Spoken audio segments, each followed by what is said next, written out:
Thank God. He's worthy to be praised. Good morning. Oh, Lord, I'm so grateful this morning.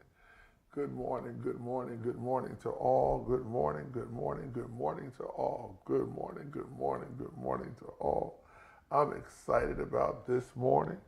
I'm so glad to come into your homes, your cars, or wherever you may be at, just to say it is July 28th. Hey, we are coming to the close of another month, getting ready to go into the month of August. The Lord spare our lives and Jesus tarry.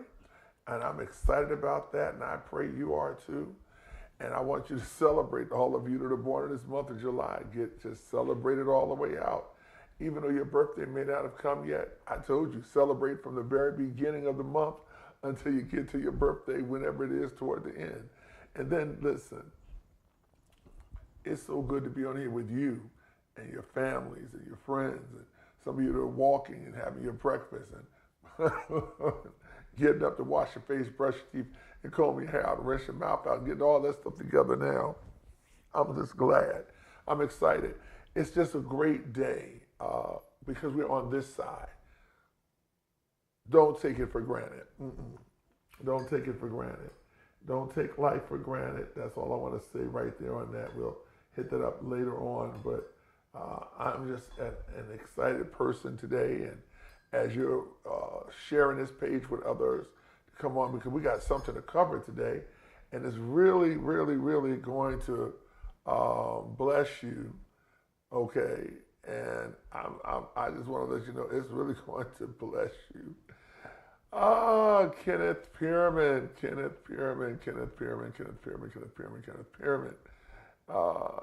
is really going to bless you. It's blessing you more even right now. And so I tell you, I can lose some things, but I know that is not so. I know it's not so. I know it's not so.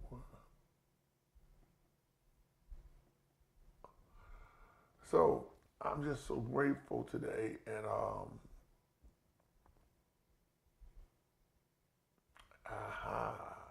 there we go. All right, so I'm just so grateful that God would allow us to come into this place and just give me a chance right here. That's why I'm so grateful for God. I'm just so grateful for what he's doing. And to all of you joining Grand Rising, Deborah Sloan, Frederica Brown, Merrick Needham, Vasaka, I may have said it wrong, forgive me, Aites, Wortham, good morning to all of you, all of those on Facebook. And then those of you new to joining me today, good morning to you, Rouse, Dingle. Okay, let me see here. Blessed be the children. I know who that is. All right. And 0262 and Chapman, and Izar. Good morning to all of you. I'm just grateful today. I keep saying that because I got so much to share. And I want you to share this page with as many as you can. And Vera Reed is on. Beth Daniels, good morning to you. Oh boy, it is good. I tell you one thing I want to make sure I let you know. It is always good to be able to know that you're building upon something that's going to make the difference in your life. That's going to be really good. You're building, and it's making a difference in our lives. It really is. Oh boy, I'm just so glad for this. There we are. All right. So this morning is going to be something really good, and we're going to get to it. Don't forget, this Tuesday night, we do not have church service in our building this Tuesday. We start August the 5th. And good morning to, when she comes on,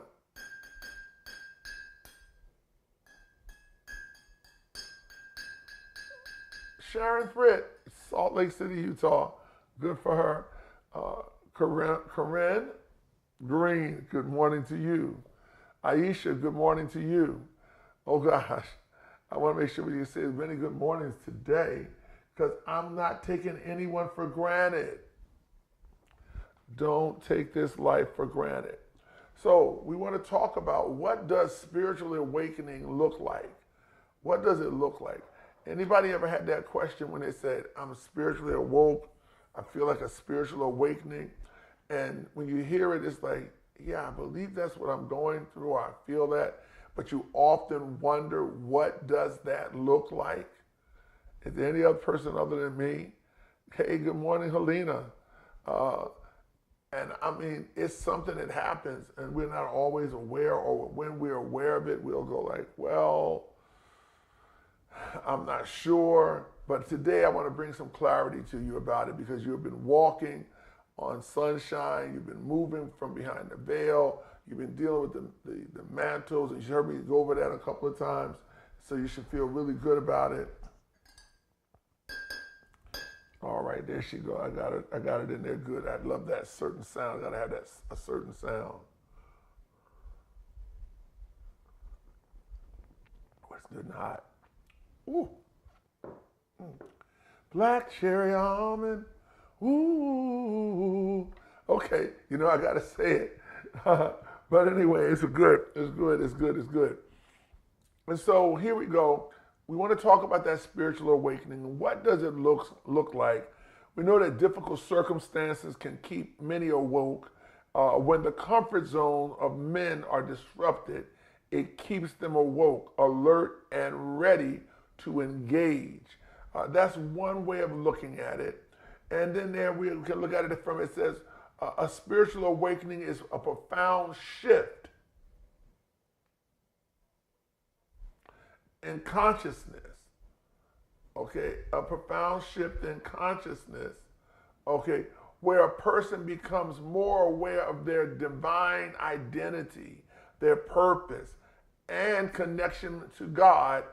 That's what's important, because it's not just a moment, it's a journey of transformation. I'm trying not to cry, because this transformation, it comes, and this journey that you come on, this spiritual awakening, is a very powerful time. And I know for men, it's very powerful. It's really, really big in our lives. We go through these different transformations when it's time for us to commit to relationships, making career moves, awakening within ourselves, or what are we going to do with our lives? How do we make certain steps? Why are we in the place that we're in? We are looking to do something a lot better. We have to stop looking in other people's backyard and see what we've accomplished ourselves. Women come to this evolving, especially when they get into when they come out of their 30s into their 40s. God help you when they get to their 50s. There's this new evolving that takes place for them. It's so many things that because there's an awakening that takes place. But that spiritual awakening is one that can shake you to your core. It is an inner awareness that increases in you. It's an inner awareness that increases within you. And I want to get into this a little bit more. I need for you to share this again with some people, if you will. Wait, after a while, I'm having a little commercial break.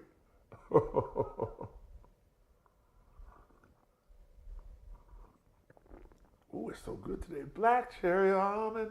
Ooh. So anyway, it's a divine hunger that ignites the awakening. Matthew 5, verse 6. You know, you can use that as one of your scriptures. But, you know, it's an inner awareness that increases.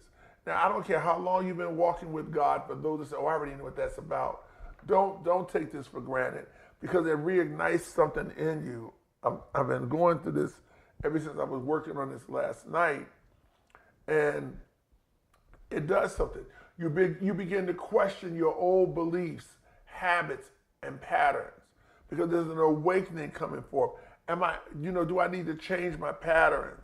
Well, what is going on? This is not working. I may have to change the way the old belief of handling this. I got to see it a little bit differently. My habits begin to change. And I know I got some people that's following me with this. You feel a deeper connection to your soul. Wow. I want to get into that. We got to talk about that a little more. And our God and the unseen. It's something that happens. You become more sensitive to spiritual truths and divine timing. Now, if I had a hammer, boom, boom. Okay. But this is so important, because I want to know, did any of these things come alive in you when you heard this, when you heard me speak this? That is so good. Okay, because, you know, you begin to question the old beliefs that you have. Sometimes you're saying, you know, I don't know, that's just not right. My habits need to change.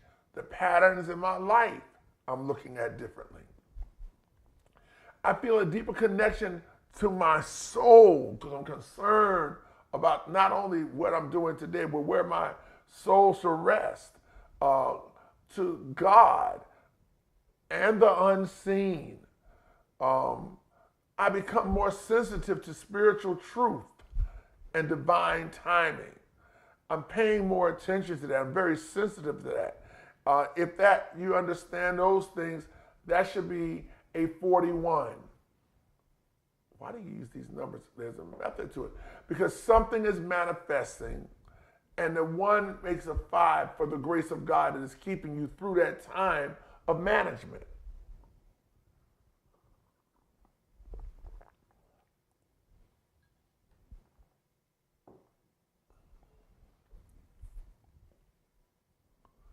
Wow, thank you, Lord. Look at all these 41s coming up. Okay. And so when we deal with the inner awareness that is increasing, we also have a desire for purpose and meaning. We have a desire for purpose and meaning. We want to understand our purpose in life, and we want to know that there's a meaning to our lives. We're not just merely existing. This is getting better already, because I want to take my time to talk about this. Because when we talk about a spiritual awakening, we were awoken when we realized that this is my last time going around this mountain. We circled it long enough. I'm turning north.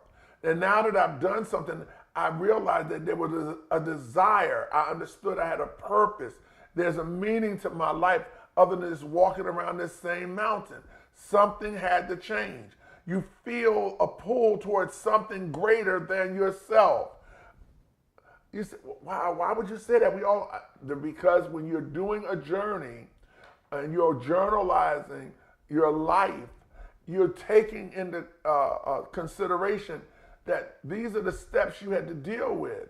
This is what you had to come through, lest you forget what the struggle was, what brought you to this place. All right? You seek clarity about your calling, your gift, and your legacy. See, I'm still staying in the same vein about what we're doing, what we're covering, but now I'm showing you, listen, there's been a spiritual awakening, and here's what it looks like.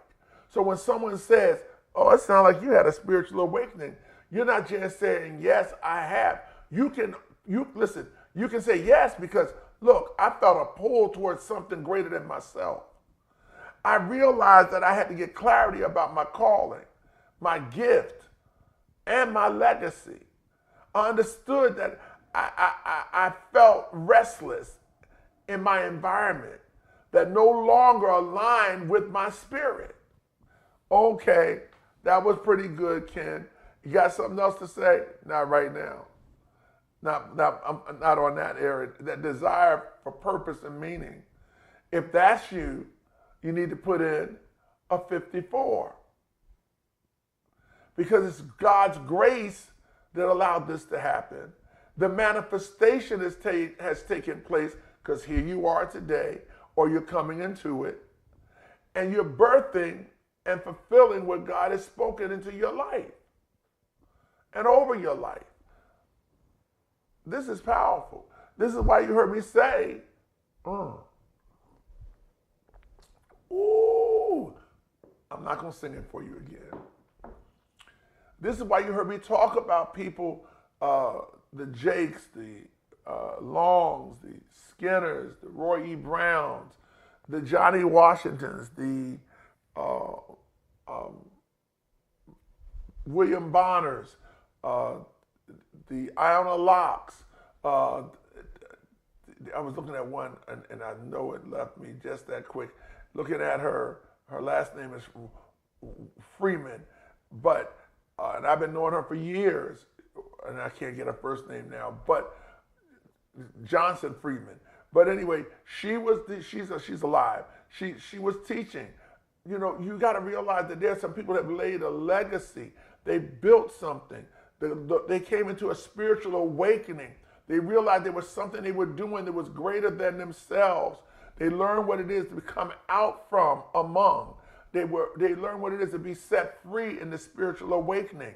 Walk with clarity, understand their calling, utilize their gifts correctly, and know that there were some like Wynell Johnson Freeman, who was building a living legacy with Judge Hatchett, a living legacy.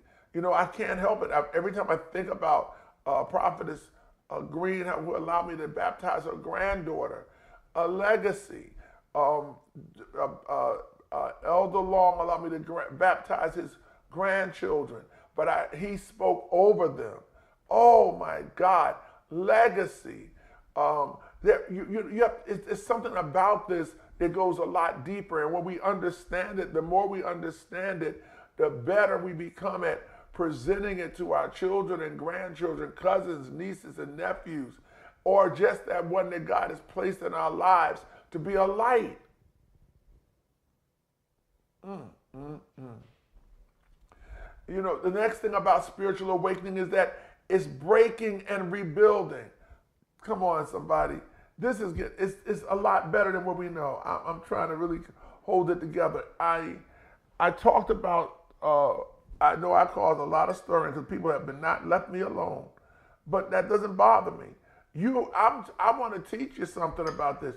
You cannot, again, take away the legacy and the work that was so powerfully strong of individuals that laid strong foundations.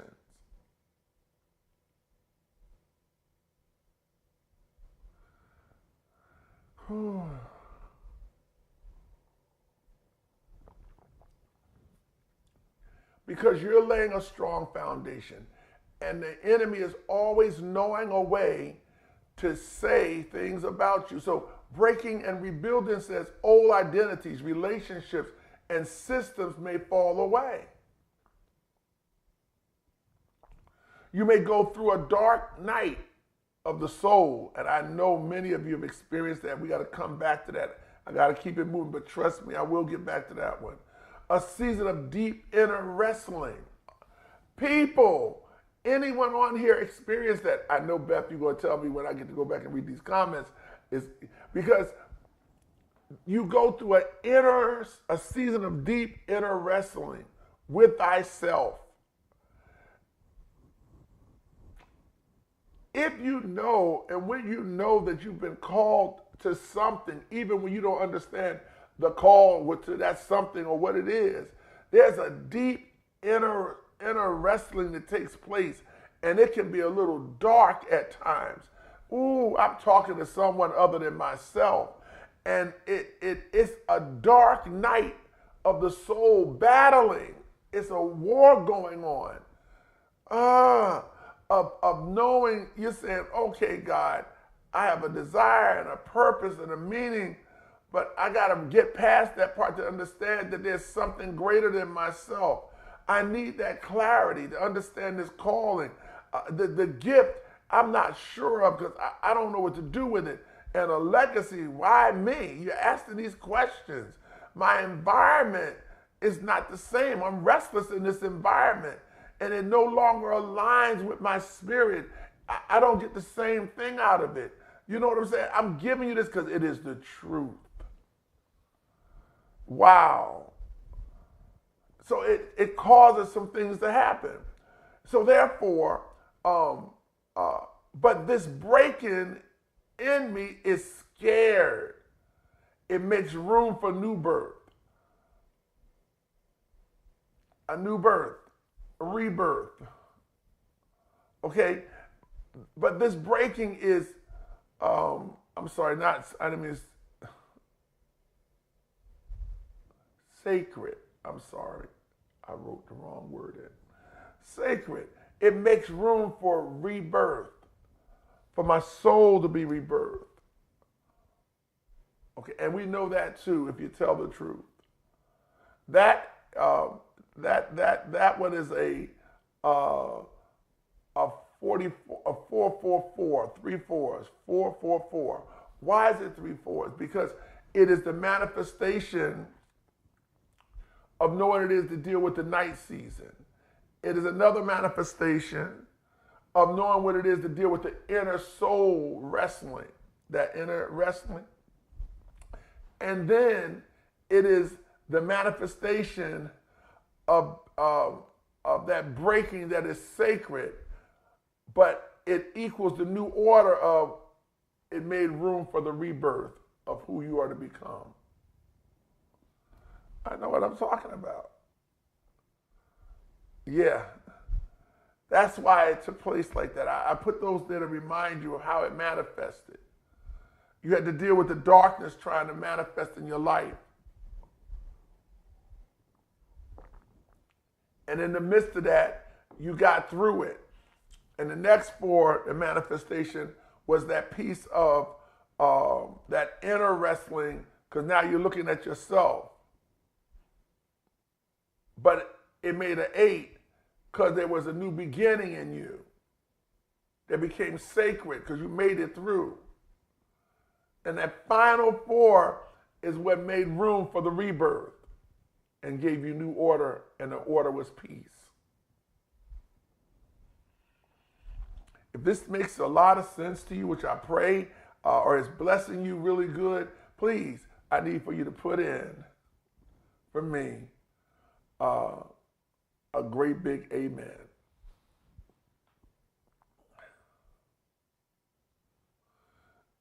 The next part is your heightened sensitivity to the Spirit. Because this is all a part of what spiritual awakening looks like. I want to take my time I told you, I want to give you everything that the Lord would give me for you. There's no reason for you not to be equipped.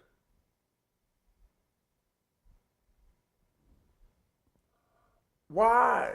Because you begin to discern spiritual atmospheres more clearly. You may receive dreams, visions, or divine impressions. Your worship, your prayer, and scriptures come alive in new ways. So I have a heightened sensitivity to the Spirit because that's what spiritual awakening looks like to me.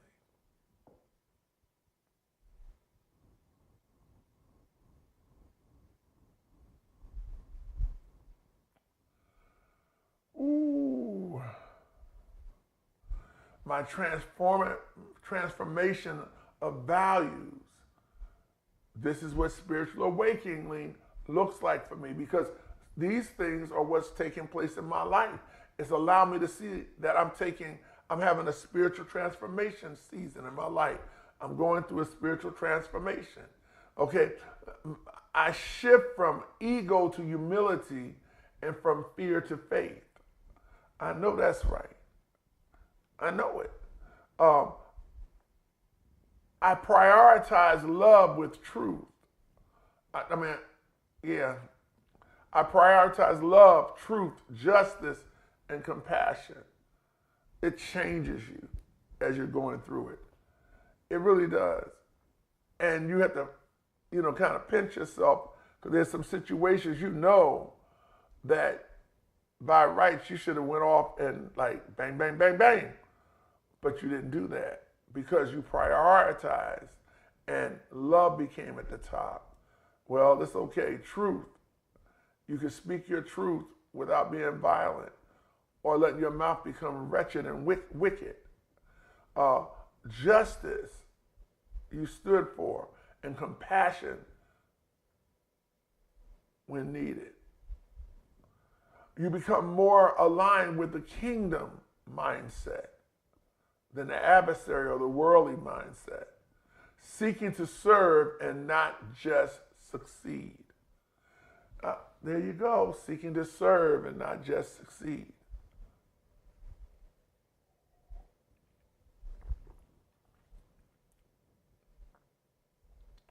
That's how your values. You desire to impact others. Yeah, not impress them, but to leave an impact. You feel called to help others awaken, not force them. You may begin mentoring, teaching, creating, or leading. Your life becomes a living message of hope and transformation. Because now it's not about, let me just show you. I'm going to show you. It is that your life becomes that example. Oh boy, it is such a good, I remember this, when I was growing up, in gospel, we go through many different changes. And those of you who could remember this, I don't know how many of you would remember this. Hey, Ronald Mims, good morning to you.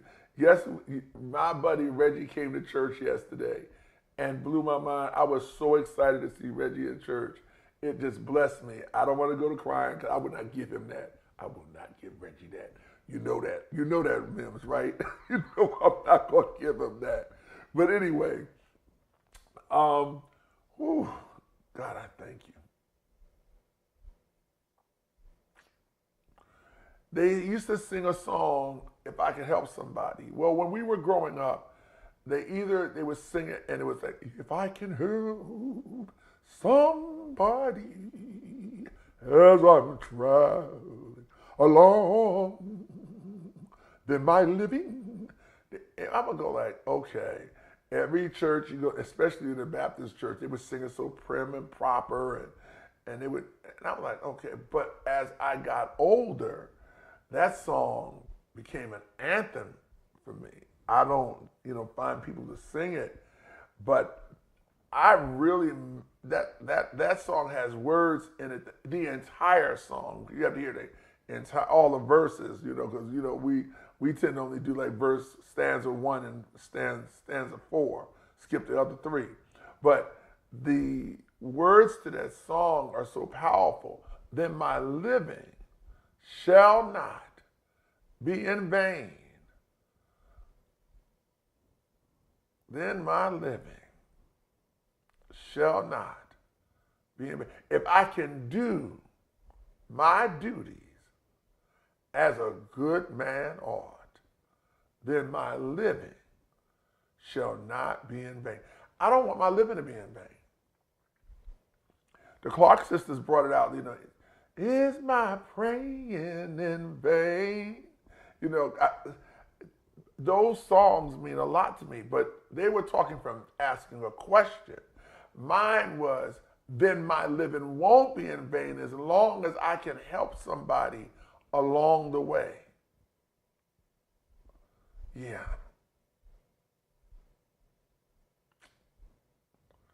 I'm staying calm right there. So because my life becomes a living message of hope and transformation.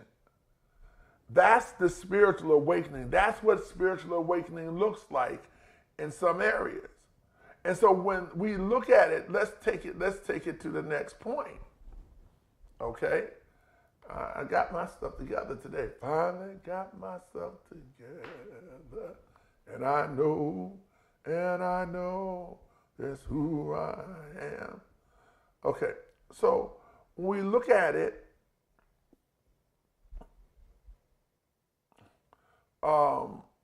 there are some things that God is doing. Okay, I just got to get this in here because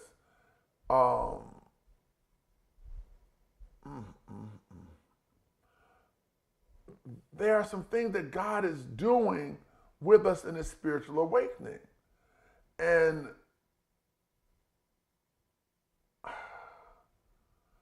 in that, we've got to look at some other things to go with it.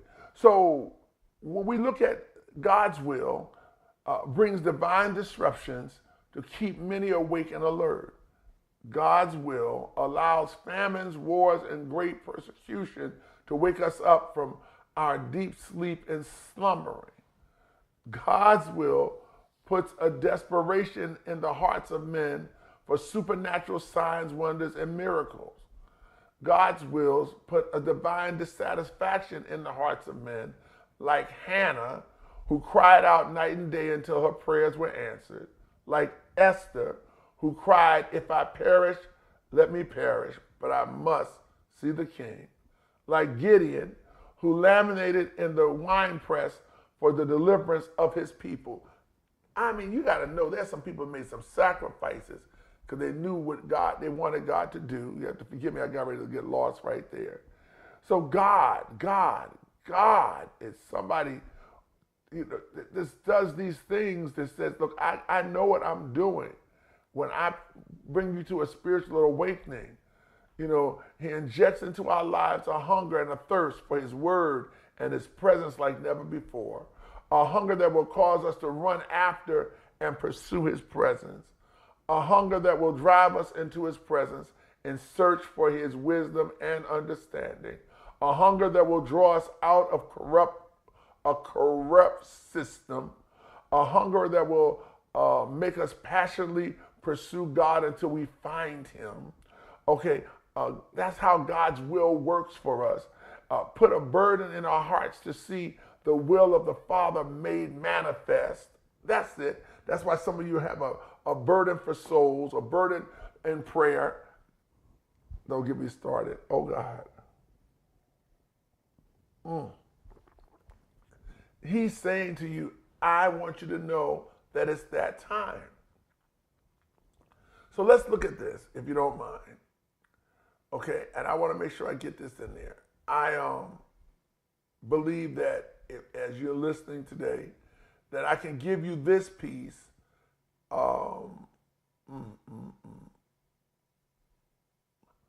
Because as we look at this spiritual awakening, here's one for, I want to make sure we cover like 7 days of some things.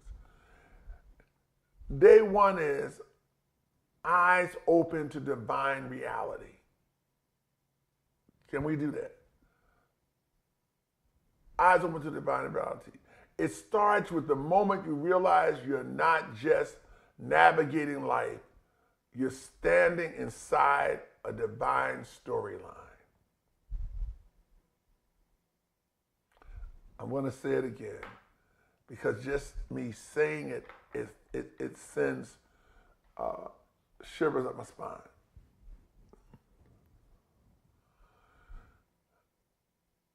Your spiritual awakening unfolds like this. Eyes open to divine reality. It starts the moment you realize you're not just navigating life.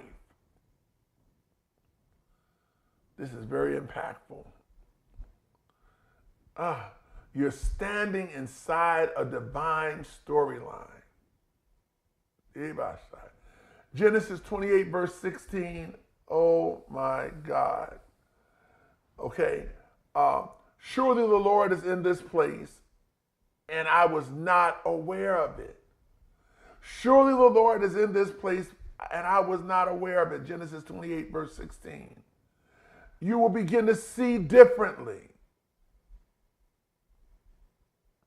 The very word of God will leap instead of lying still.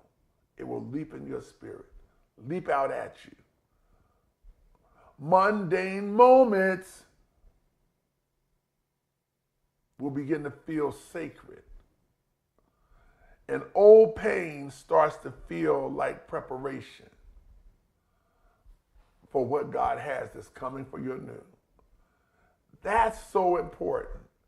Now, let's look at what God is truly trying to tell us for this whole entire thing.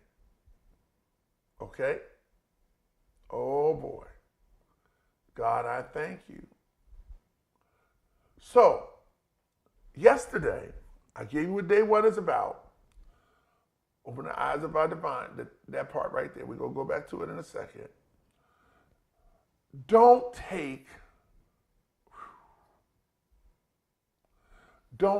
it for granted. Just, if you got a mirror, look in the mirror and say, I refuse to take what you've given me for granted.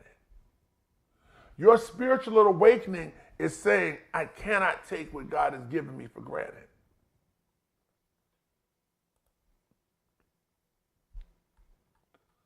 God, I thank you.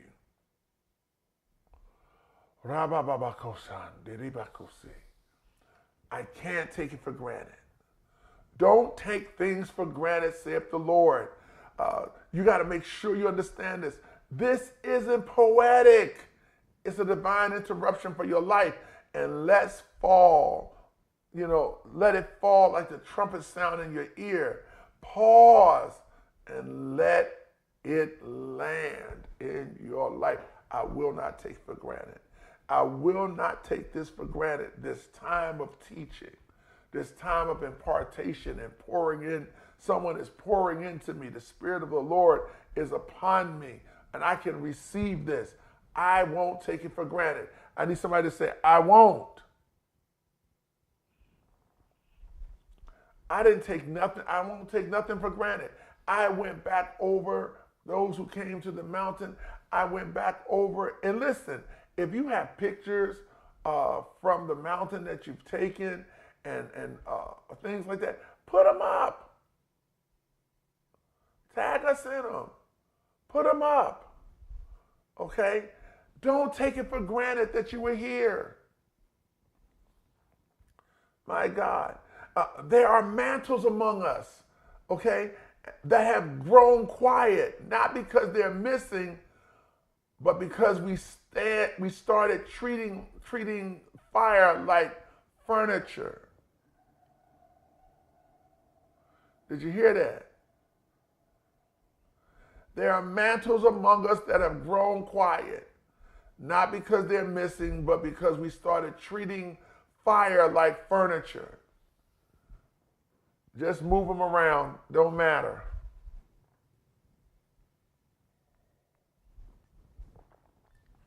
Remember I said I wasn't going to forget to say the names of people that I know that are monumental, even when they don't think they're monumental. You heard me talk about the prophetess granddaughter, Prophetess Green's granddaughter. She touched my life. Corinne came all the way from Virginia, came up just to tell me her name was not Karen. I bet you that made you laugh. Got baptized. I talked about Elder Larry Long, who spoke over his grandchildren.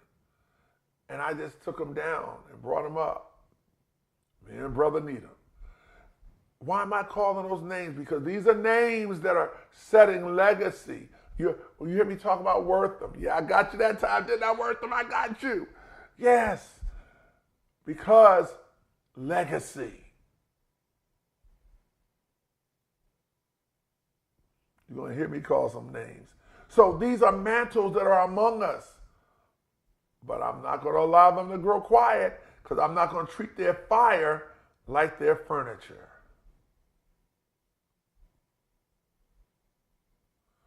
Mr. Jimmy Colbert was sitting down front. I was so excited because he takes what he does seriously. And those that only can take it so far, let me share something with you. Can I encourage your heart? And the moment you grab hold, you carry this, you catch it and you say, okay, I got it. This is what I want you to do. There are some people, every time you hear a lesson that really blesses you, or you're in a position, you say, if I could just get our people on the same page, and it looks like they're just not doing, stop, take a breath, and know that some people, this is the best they can do. They're not really interested, but you keep doing what God has given you, and someone will become spiritually jealous enough to want to join you.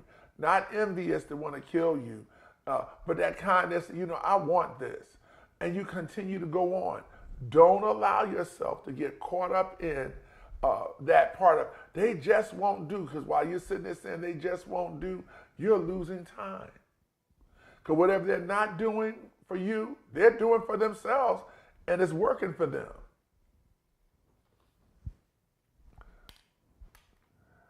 You hear me say many times, I wish there were some people that could be on this, and I know this would benefit them, and I know it, but the Lord didn't release me to call them up and tell them to join. Oh, that was good, Kenneth. You better know it was. I have to create things. I have to go past that. And yes, it may hurt you because you know this is what you have to offer. And this is their time to receive and what it would do for what they would be in and what they're doing in their ministry. But you can't make them come to something that they don't want. And sometimes they're separated from you because they did you more harm than good. And God was tired of them taking from your table and never bringing nothing back to the table. Some people only call you because they only need you. And when you need them, you can never find them. So, this was a good lesson right here, I'm telling you. So, don't take for granted. Don't take it for granted that God is doing these things for you. Okay? Don't take it for granted.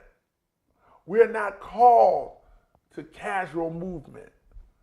We are called to consecrated multiplication. God is confronting every area where sacred things have become normalized. Yeah, I'm going to be working with this a little bit too.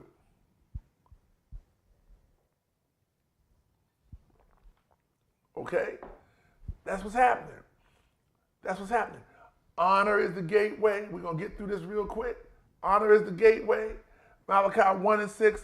Where is the honor due me? The Lord is saying. Where is the honor that's due to me? You have taken me for granted. You no longer honor me. You've taken me for granted. You forgot who the creator of the gift is.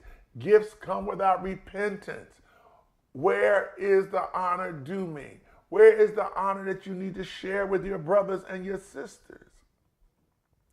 I created you. I made you to praise in the earth, that men would sing praises about your good works because you glorify me.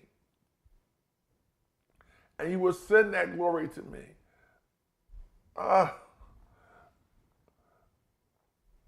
Because you lose what you don't honor. You lose the Spirit of God when you don't honor him.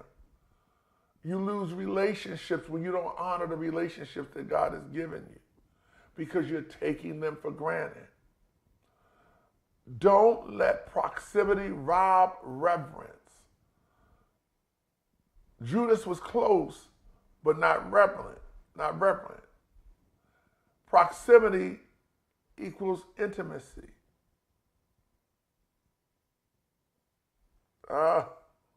So you will not become numb to the Holy Spirit. You will not become numb to the holy place of God. You will not become numb to the Holy One of God. So the weight is proof of stewardship. The weight is proof of stewardship. So you want to understand the spiritual weight. What does the spiritual awakening look like? The first part I gave you. The second part is that I will not take anything that God is doing and giving me for granted. I got to look at it differently. Luke 12:48. Too much is given, much is required. We've asked him for a lot, but there's much required of us. Every movement has weight. You carry mantles, not merchandise. You're carrying mantles, brothers and sisters, not merchandise. Lay hands on yourself and say, I carry the mantles of God, not merchandise. Oh God. I have to wave my hand. Casual handling leads to spiritual leakage. If I just handle all this stuff casually, it leads to spiritual leakage. And I become weakened and don't even realize it. Because the leakage is not going to be a big leak, it's small.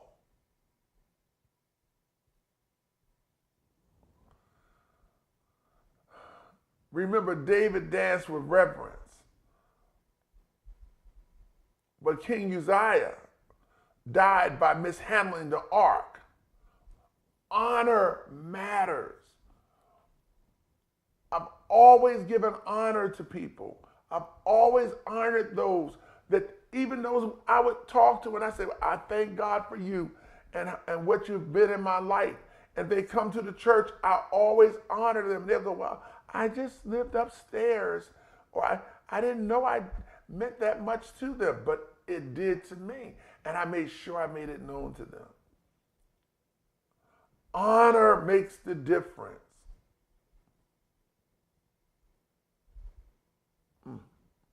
When I tell you that I honor you, the people of God, and when people were taking pictures, I said, take a picture like you know me.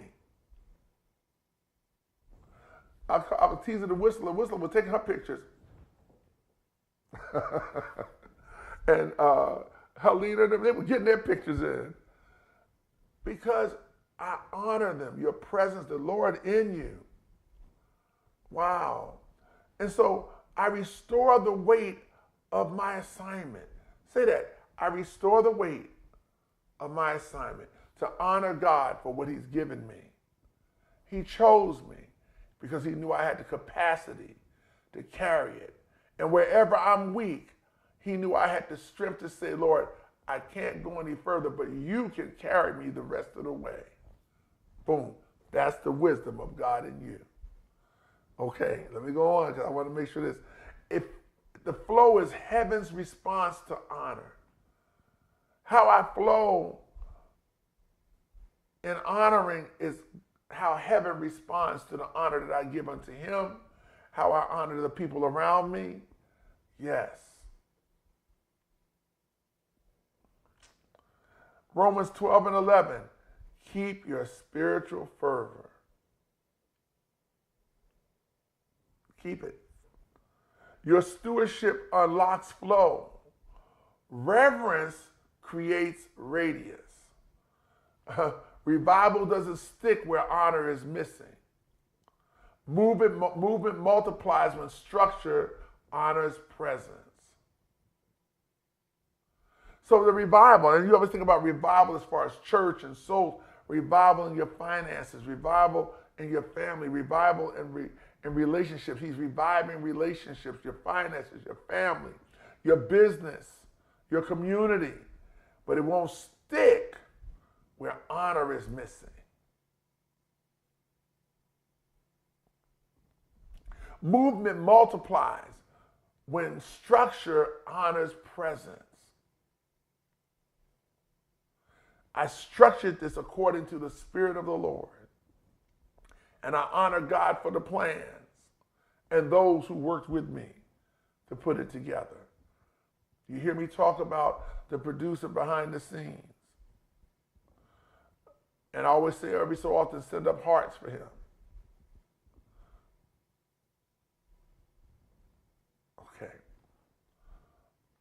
I will not mishandle this movement. Just go ahead and say it. I will not mishandle this movement because you are a movement. You are a movement. That's what spiritual awakening looks like. This is what it looks like, people. And you got to remember, multiplication is legacy in motion.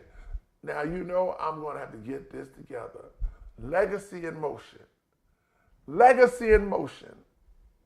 Legacy in motion, people. Legacy in motion. Oh my God. Multiplication is legacy in motion. Just let me get myself together because I went like, that thing stuck with me. Legacy in motion. Can you say it? I am legacy in motion. Go ahead. Just say it. I'm legacy in motion. Oh God. I am legacy in motion. I'm legacy in motion. I'm trying to stay very calm because that in itself says a lot. I'm legacy in motion. Wow. That works you. That works you. I'm legacy in motion.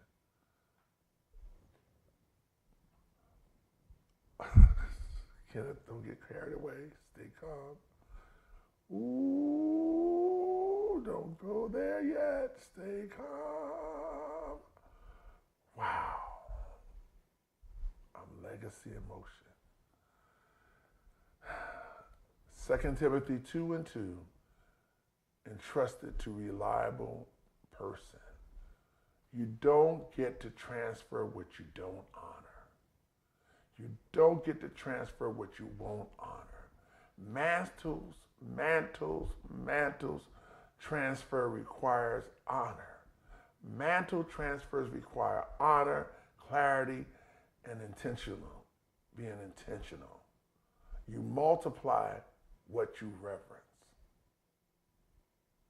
and what you revere. That's what your spiritual awakening is about. Are you getting it?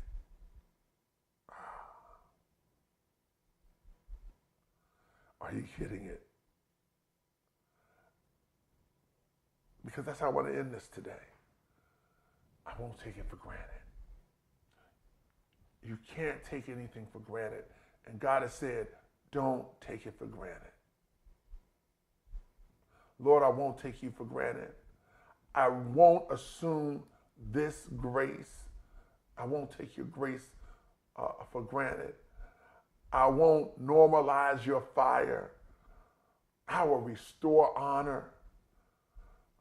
I will recommission my stewardship, and I will multiply movement with reverence and fire. There's a point I was talking about when they said, I will give unto him what is due unto him.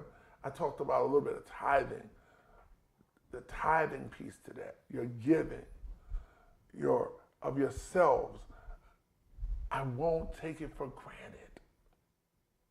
The spiritual awakening that God is doing in my life, the turn north that took place, the breaking of the cycle, I promise you, God, I won't take it for granted. When I feel like my heart is overwhelmed, lead me to that rock that is higher than myself, but I won't take it for granted. That I can go to something that's higher than myself. Your wisdom, your skills, your talents that you've given me, I won't take it for granted. My children, and although they may not do any of the things that I would like for them to do, I still won't take them for granted. My parents, even though my parents did not do everything they were supposed to do, that's what you may be saying, but guess what? I still won't take them for granted. Because of them, I'm here to change the paradigm. To be a legacy in motion. That's why I was born. That should have got somebody right there. That should have got you. To be a legacy in motion.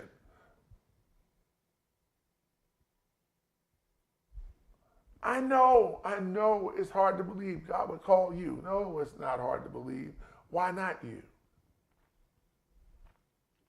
I have limitations. All of us have limitations if we allow the enemy to put them before us. But when we pull the strongholds of our mind down and get the mindset of Christ, we can move forward. Then our living will not be in vain. Yeah, I'm your host this morning, Bishop Kenneth LGS Pearman. You say, I got all these initials. I sure do. I just don't tell you I ain't going to tell you all my name. But anyway, that's it. And I want you to grow from this. And I need to hear from you. Yeah, I need for you to inbox me or write me or leave a special note that says, this has blessed me, man. You and I both know these things, this that I teach, that the Lord has given me, is worth thousands of dollars. Let's tell the truth and shame the devil. All jokes aside, you know it. Therefore, with that being said, I want you to get it. Utilize what you're getting. Don't take this for granted. I'm telling you, again, a lot of the pastors say, I wouldn't do it. I wouldn't do it, man. No, that stuff you got is worth millions of dollars. And they're right in that sense. But I have to do what God has given me thus far.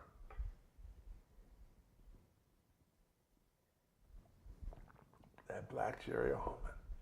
But I have to do what God has given me thus far.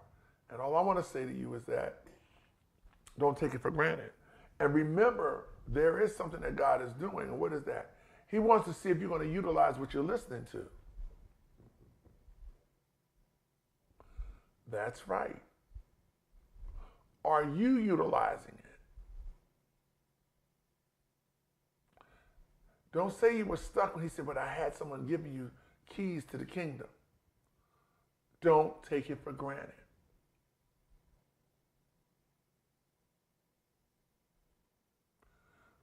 I'm not taking you for granted. That's why I'm pouring everything I have. Okay? Now, looking forward to you partnering with me today. Some of you will sow, and I would like for that to happen. Everybody doesn't have it all the time, but those of you that can, come on, sow. And some of you can. Need for you to sow too. And when you put that seed in, put something special to it. I won't take it for granted. I just won't. God, do it. Something special to your seed today. Put something there that you want God to do. Now, starting in August, I will not be on Mondays. Mondays, I will not be on Monday mornings in August, for the month of August. Hallelujah. Praise God. But I just want to give you a heads up on that. So, but sow today. Partner with us. Some of you are supposed to be long haul partners. God has already said, hey, you need to be you need to partner with them. This is the ministry you should support. The Lord spoke to me about that too. Because when you get through your assignment and a spiritual awakening, he does give you a boldness to be able to speak the things that he gives you. He has already spoken to you. You're supposed to support and support the ministry. And I pray that the Lord will continue to touch your heart to do so, and you will not allow the adversary to keep holding you back. You keep going, yes, yes, yes, he did. Pastor, you're right. Then go ahead and do what he asks you to do. Because when you do it, trust me, then there's some other things that break. Remember, one of the key things we have is our obedience to whatever that is he's asked us to do. And when we do what he's called us to do, then that breakthrough comes. I know that's what's happened for me. I didn't know what was going to happen, but I did what he told me to do, and that's when the breakthrough came. Some things may be temporal in the beginning, but he wants to see how you're going to handle it. So follow what he gives you.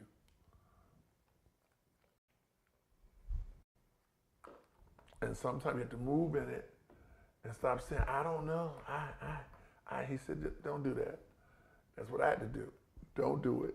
I won't forget. He said, don't do that. You ain't got to ponder so long. Just flow and watch what he does. So you're sowing today. You are sowing. Yes. And we thank God that you're sowing. And some has never sown, but today you will. Don't drop off now. Let's pray that spirit today, that people's hearts are touched. That they will sow. And as they're sowing, God is moving. Because the first step is to move past the fears and say, okay. And sometimes you're saying, if I had $1,000, I'd just give it. I wish I had 1,000, but you don't have 1,000, but you have 20. Don't let that be the thing that separates you from sowing. See, that was a nice gesture. It's a nice thought that that's what you would want to do. But I do have something to sow. Sow your seed. Partner with us. We're heading south for that soul winning crusade. Camp meeting, crusade. But I know it's a soul winning thing we're doing, and we're going southward. And I'm looking forward to it. And guess what? All of the people that are in the South area, and they used to say Southland. That was so funny to me. You'll be a part of it. And those who are northbound, they can come south. But we're going to have a great time. And you'll hear more about that. So listen, I thank you for joining me today. Please enjoy your day. Take the time to smile and look around and say, what have I taken for granted? What have I taken for granted? Lord, forgive me. My house, car, clothing, food, cleaning products, health, turning my neck, wiggling my toes, being able to eat on my own, to walk as well as I do walk.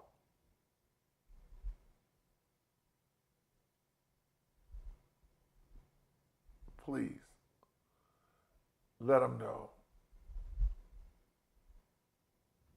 I'm godly sorry for taking anything that you've done for me for granted. And then I will say to you, Lord, I will look at it from a different perspective. And you'll find that God will send somebody to help you tend your garden, fix things around the house. Some folks will even volunteer. But you got to change your attitude and become grateful and thankful and not take it for granted. All right? Love everybody. Have a blessed day on purpose.